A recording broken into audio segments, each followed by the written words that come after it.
Belakangan ini helm dengan harga 200 ribuan itu banyak banget beredar.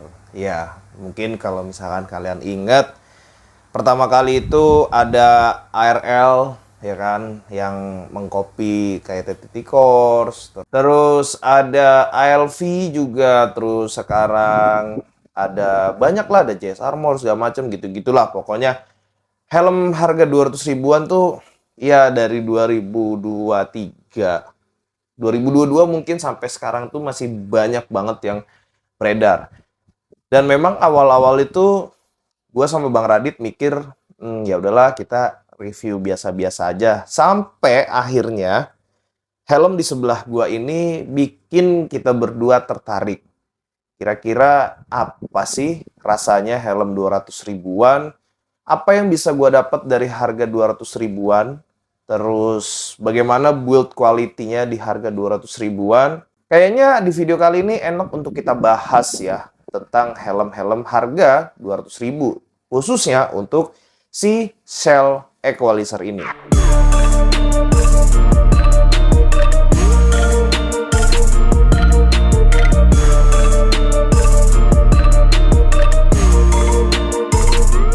Kalau bicara helm 200 ribu, rasanya bukan nggak yakin ya, tapi lebih kayak ke 200 ribu ya udahlah ya, emang helm untuk ancur-ancuran gitu.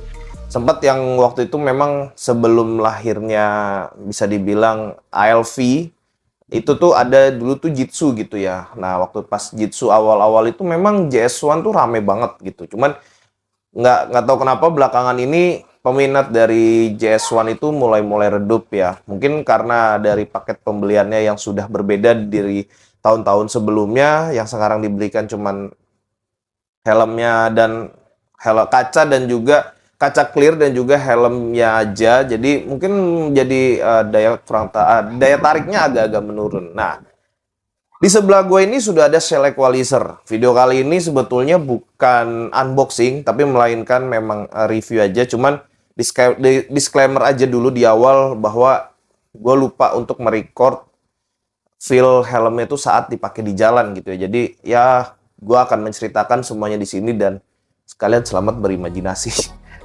Nah, Shell Equalizer ini tuh awalnya gue tahu dari salah satu followers di Instagram gue yang dia itu mention gua dan kasih lihat bahwa postingannya Bos Helm ada satu helm baru yang baru mereka jual, yaitu Shell Equalizer gitu ya. Nah, selain dari Shell Equalizer ini, ternyata setelah gue cek-cek PT apa gitu di Shell Helm Indo apa gitu ya. Jadi itu si Shell ini tuh masih satu naungan atau bisa dibilang satu pabrikan dengan NJS, Geeks dan juga Shell, gue lupa satu lagi apa. Jadi ada 4 helm yang dinaungi secara langsung oleh PT yang memproduksi si Shell Equalizer ini. Jadi makanya nggak heran kalau sekilas helm ini tuh terlihat mirip dengan NJS Kronos. Yes, teman-teman nggak salah dengar bahwa helm ini kelihatannya ada sedikit kemiripan dengan si NJS Kronos. Dilihat dari mana? Dari bentuk ventilasi, terus ratchet, dan juga bentuknya sih kalau gua. Cuma yang bedain di sini adalah si spoiler belakangnya si Shell Equalizer ini tuh nggak sama persis ya sama si NJS Kronos. Bahkan kalau bisa gua lihat itu font dari si Shell-nya ini tuh mirip-mirip sama kayak si NJS gitu ya. Nah, buat si helm ini sendiri, mungkin buat teman-teman yang emang sudah tertarik dan pengen meminang si Shell Equalizer ini, kalian bisa langsung aja mampir ke IG-nya atau bisa dibilang marketplace-nya dari si Bos Helm gitu ya. Jadi helm ini tuh tersedia gue dapetin di Bos Helm. Nah, jadi Bos Helm tuh juga nggak cuma jual Shell doang, setahu gue dia juga jual ada NJS, ada RSP, ada JPX juga, official store juga mereka di daerah Bekasi. Jadi mungkin kalian bisa cek-cek aja, atau orang-orang Bekasi yang mungkin lagi nyari-nyari 3 brand yang tadi gue sebutin. Salah satu yang terlengkap itu menurut gue ada di sana ya. Jadi kalian bisa langsung aja cek-cek marketplace-nya, atau misalnya memang rumah kalian deket, kalian bisa langsung aja mampir ke official store mereka. Nah, nanti alamatnya kalian tinggal searching aja di Google Bos Helm gitu ya. Nah, balik lagi ngebahas si Shell Equalizer ini. Apa sih yang kita dapat dari harga 200.000? Oke, 200.000 yang pertama kali gue lihat adalah visor. Visornya di sini dia tidak diberikan yang clear, melainkan like smoke. Jadi cukup membantu ya sebetulnya untuk di mungkin siang, pagi sampai sore dan malam pun ini juga masih kelihatan jelas. Nih kalau misalnya kalian lihat di dalam ruangan pun ini masih kelihatan jelas ya si kacanya Shell Equalizer ini. Terus dari 200.000 ini kalian ada satu keuntungan atau keunggulan yang bisa kalian dapetin di Shell Equalizer. Contohnya adalah si ratchetnya.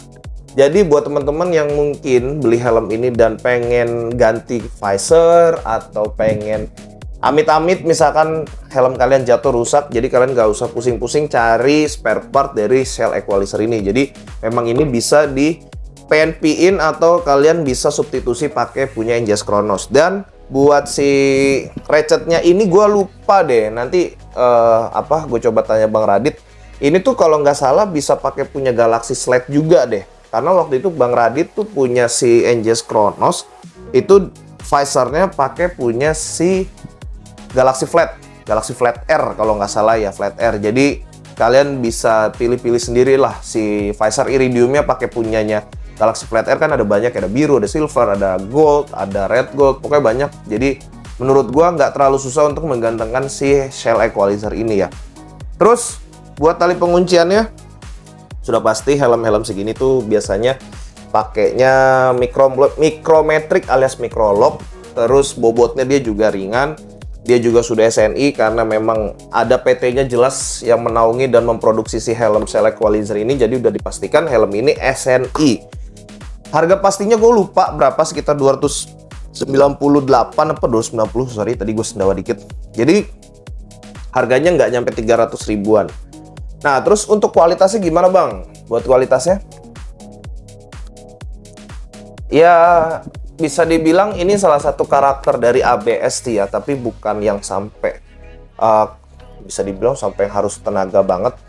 Karena setelah gue baca-baca pun ada faktornya juga sih kenapa batok helm itu tidak dibuat terlalu keras ataupun juga terlalu lembek gitu ya. Jadi tujuannya adalah mereduksi bantingan atau tekanan ketika helm teman-teman itu terjadi impact atau terjadi benturan gitu ya. Jadi ketika terkena benturan, kenapa dibuat tidak terlalu keras ataupun tidak terlalu lembek? Jadi mereduksi atau menahan benturan itu supaya tidak berimpact atau tidak bahasanya apa ya? Bahasa Indonesia berimpact apa ya? Tidak berdampak terlalu besar ke kepala teman-teman sekalian gitu loh. Jadi bisa meminimalisir amit-amit terjadi kecelakaan ya. Cuman balik lagi kecelakaannya gimana ya, semoga aja kalian nggak kenapa-napa.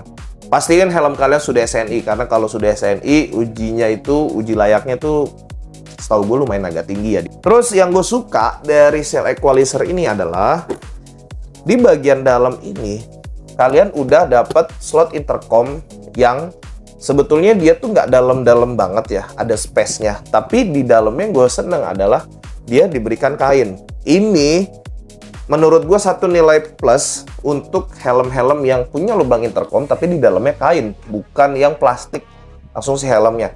Karena kalau misalkan kita kekurangan velcro untuk naruh speaker intercom kita, jadi kita nggak perlu capek-capek cari 3M ataupun cari double tip atau ya pengikat lainnya lah supaya si speaker itu nempel di sini.